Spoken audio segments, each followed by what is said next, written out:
Okay, तो हमें seriously the boys के यूनिवर्स के बारे में बात करने की बहुत ज्यादा जरूरत है, क्योंकि मुझे ऐसा लग रहा है कि वो धीरे धीरे खत्म होता जा रहा है। और मैं ऐसा इसलिए कह रहा हूँ क्योंकि बॉयज वालों ने अनाउंस कर दिया है कि 2 सीजन्स के बाद वो जेनवी के तीसरे सीजन को ग्रीन लिट नहीं करेंगे और उन्होंने उसे कैंसिल कर दिया है, क्योंकि जेनवी के सीजन 2 ने उतना अच्छा परफॉर्म नहीं किया और उसके बारे में किसी ने बात भी नहीं की। और सच बताऊं तो मैंने भी किसी को जेनवी सीजन 2 के बारे में बात करते हुए नहीं सुना।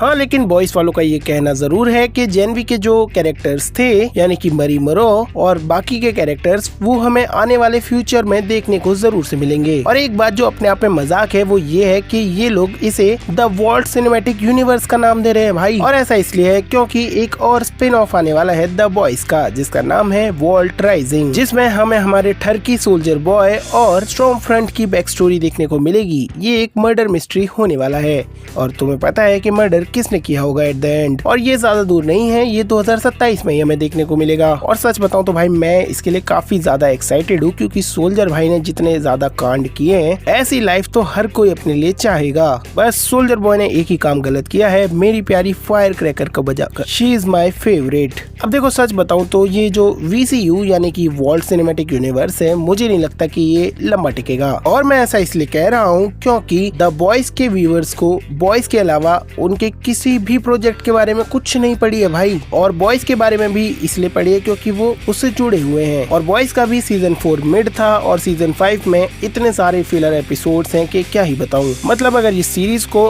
कंक्लूड किया जाए तो 2 एपिसोड में किया जा सकता है। पूरा का पूरा सीजन 5 सिर्फ वॉल्ट राइजिंग को सेटअप करने पे लगा हुआ है। और ये बॉयज वाले मार्वल वालों पे सरकेज़म मार रहे थे फेजेस डिवाइड कर कर। तो मुझे तो लगता है कि बॉयज वाले राघव चड्ढा से ट्रेनिंग ले रहे हैं शायद, कि कैसे दोगलापन दिखाते हैं। देखो भाई, अगर तुम मुझसे पूछोगे तो सीजन 3 के बाद बॉयज के यूनिवर्स में कुछ भी ऐसा बचा नहीं है जो दिखाया जा सके। मतलब सीरियसली किसी और प्रोजेक्ट में दम है ही नहीं, क्योंकि जेनवी सिर्फ बॉयज को सेटअप करने का काम करता है और बॉयज अब वॉल्ट राइजिंग को सेटअप करने का काम कर रहा है। तो भाई देखो सच बताऊं तो आने वाले प्रोजेक्ट्स के बारे में मुझे तो बिल्कुल भी ट्रस्ट है ही नहीं कि वो चलेंगे या फिर नहीं चलेंगे। मतलब अगर बॉयज वालों को लगता है कि वो मार्वल और DC की तरह लंबे टिक सकते हैं तो तुम बहुत बड़ी गलतफहमी में हो, क्योंकि मार्वल और DC के पास सालों की लेगेसी है। उनके पास इतने सारे कैरेक्टर्स हैं और उनकी सैकड़ों कहानियां हैं कि वो अगले 2 सेंचुरीज तक भी उन्हें दिखाएंगे तो वो खत्म नहीं होंगी। लेकिन तुम्हारे पास सिर्फ एक ही स्टोरी है। तो द बॉयज और इनविंसिबल अच्छी चीजें हैं लेकिन लिमिटेड हैं। हमारे पास कॉमिक्स में इनविंसिबल की भी एंडिंग मौजूद है और द बॉयज की भी,